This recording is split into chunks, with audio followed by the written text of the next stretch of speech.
ఏంటి అసలు ఈ గేట్ల మధ్య ఈ గేట్లు క్లోజ్ చేసి ప్రొటెస్ట్ ఏంది అసలు? వీళ్ళు దీనికి పాకిస్తాన్ బార్డర్ చేసిండ్రు. రేవంత్ రెడ్డి గారు ఏం చేశారంటే ఆయనకి ప్రభుత్వం నడపడానికి డబ్బులు అయిన దగ్గర ఇది 40,000 కోట్లు దీనికి మనకు మొత్తం దీని అంచు అటు అంటే అప్రాక్సిమేట్లీ 40,000 కోట్లు అంట దీని ఆస్తి ఇప్పుడు పైన అమ్మడానికి వస్తే.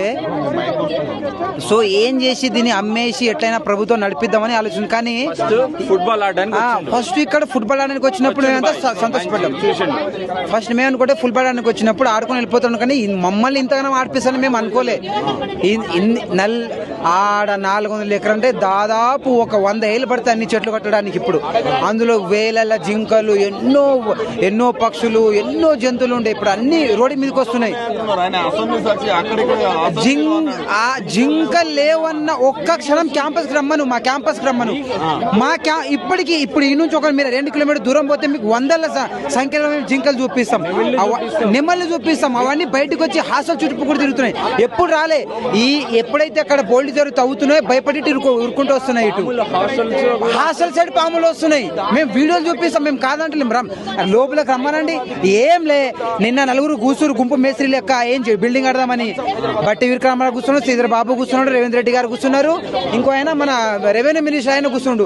ప్లాన్ చేసి మంచిగా ఎంతైనా కొట్లాడని మనం ఇదే పని చేద్దని ఫిక్స్ అయిపోయారు. అందుకే లాఠీ చార్జ్ చెప్పిస్తారు. ఆ ల్యాండ్ పోనీకుండా మమ్మల్ని లాఠీ చార్జ్ చెప్పిస్తారు. కొట్టిరు వీళ్ళు, మా పిల్లల్ని కొట్టిరు ఇంతకు ముందు వీళ్ళు.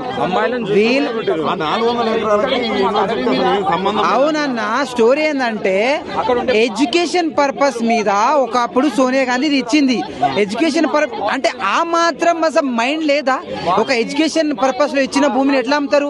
ఒక భావి భారతానికి మీరు తయారు చేయాలి కదా. ఆ మాత్రం జ్ఞానం లేదా వాళ్ళకి? చదువుకోలే. బట్టి వీరరామారావు ఇట్లానే చేసే చదువుకుంటున్నా, ఆ శ్రీధర్ బాబు చదువుకుంటున్నా. ఇదే ఆ సమయంలో ఉన్న ప్రభుత్వము ఇట్లనే చేస్తే ఈ స్థాయిలో ఉండేటోళ్ళు వాళ్ళిద్దరు, ఈ స్థాయిలో ఉండేటోళ్ళు వాళ్ళిద్దరు. ఈరోజు అసెంబ్లీ సాక్షిగా మాట్లాడేటోళ్ళ వాళ్ళు అంత పెద్ద హోదాలో ఉండేటోళ్ళ లేదా? ఆ తెలివి లేదా?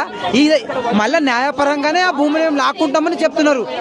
ఒక ఎడ్యుకేషన్ ఒక సిస్టమ్ మీరు ఇచ్చినప్పుడు దానికి మీరు కొంచెం ఇదే you are hailing from this university and again you doing same thing. మళ్ళీ ఇదే యూనివర్సిటీ మీరు గుంజుకుంటే కొంచెం అసలు వాళ్ళకి మతి.